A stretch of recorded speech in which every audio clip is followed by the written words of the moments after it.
শীতের সন্ধ্যায় ক্রিকেটীয় উত্তাপ। লেক অ্যাভিনিউ এলাকার এই পাড়া ক্রিকেট টুর্নামেন্ট খুবই জনপ্রিয়। এবার ১৭তম বছরে পা দিল এই টুর্নামেন্ট। আইপিএল এর ধাঁচে এই টুর্নামেন্টের আয়োজন হয়। লীগ পর্যায়ে ৬টি দল পরস্পরের বিরুদ্ধে অবতীর্ণ হয়, লড়াই হয় হাড্ডাহাড্ডি। সবাই সহযোগিতা ছাড়া এত সুন্দর টুর্নামেন্ট হয় না। আমাদের 6 ওভার করে হয় এই খেলাটা, এখানে খেলা হয় এবং যারা নকআউট থাকে। অ্যাকচুয়ালি এটা শীতকালে সন্ধ্যেবেলা পাড়ার সকলকে নিয়ে, ইউথদের নিয়ে খেলা, এটাই হলো আমাদের 87 ওয়ার্ডের একটা বড় টুর্নামেন্ট, যেটা 87 ওয়ার্ডের মুখে হয়। এটা আমরা সবাই মিলে করি। শনিবার অ্যাভিনিউ ক্রিকেট টুর্নামেন্টের উদ্বোধন করেন কলকাতা দক্ষিণের তৃণমূল সাংসদ মালা রায়। ছিলেন রাসবিহারীর তৃণমূল বিধায়ক দেবাশিস কুমার, টুর্নামেন্টের আহ্বায়ক কার্তিক বন্দ্যোপাধ্যায় এবং স্থানীয় তৃণমূল কাউন্সিলর মনীষা বসুও। আমাদের কাছে এটা উৎসবই বলতে পারেন, মানে কাইন্ড অফ এটা আমাদের কাছে সেলিব্রেশনই। আর খেলার উন্মাদনা তো আছেই। সবাই মিলে একসাথে শীতকালের দিন যতটা আমরা পারি ততটা সবাইকে মিলিয়ে একটা প্রচেষ্টা করা হয় যেন একটা ভালো দুটো দিন কাটে সবার।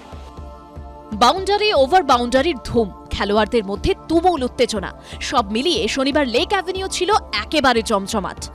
আমরা 2008-এ এই নিয়ে নেমেছিলাম যে পাড়াতে সব বাচ্চারা যেন বাইরে আসে, আমাদের একটা গেট টুগেদার হয়, বাচ্চারা খেলে, খেলাধুলোতে থাকে, and also for senior people যারা এখন ফ্রি এখন এসে তারা জয়েন করতে চায়।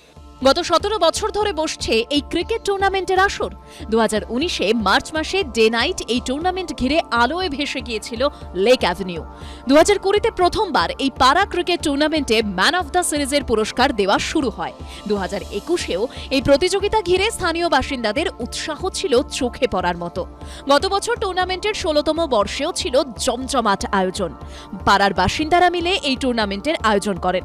কেউ বাইরের কাজ ফেলে, কেউ আবার বেড়াতে যাওয়া বাতিল করে খেলার টানেই ছুটে আসেন পাড়ায়।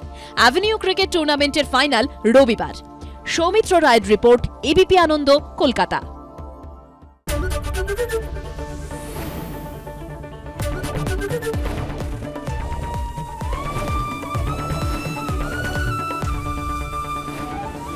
এবিপি আনন্দ, এগিয়ে থাকে, এগিয়ে রাখে। সত্য অন্তহীন, সত্যের খোঁজও তাই, সত্য সন্ধানে তাই আমরা অক্লান্ত, অকুতভয়। এবিপি আনন্দ নতুন ভাবনার প্রতীক, যা মনে মুক্ত, তথ্যে যুক্ত এবং যাবতীয় সীমানার বাঁধন থেকে মুক্ত। সীমা না শব্দটির মধ্যে লুকিয়ে আছে মানা শব্দটি, যেন চোখ রাঙানি এক অদৃশ্য বেড়াজাল, যা আটকে রাখে আমাদের এক ছোট্ট গণ্ডির মধ্যে। একমাত্র সঠিক খবরই গড়ে তুলবে এক মুক্ত সমাজ। সেই জগৎ গড়ার লক্ষ্যে কোনো সীমানার ঠুকুটি আমরা মানব না। এবিপি আনন্দ, এগিয়ে থাকে, এগিয়ে রাখে।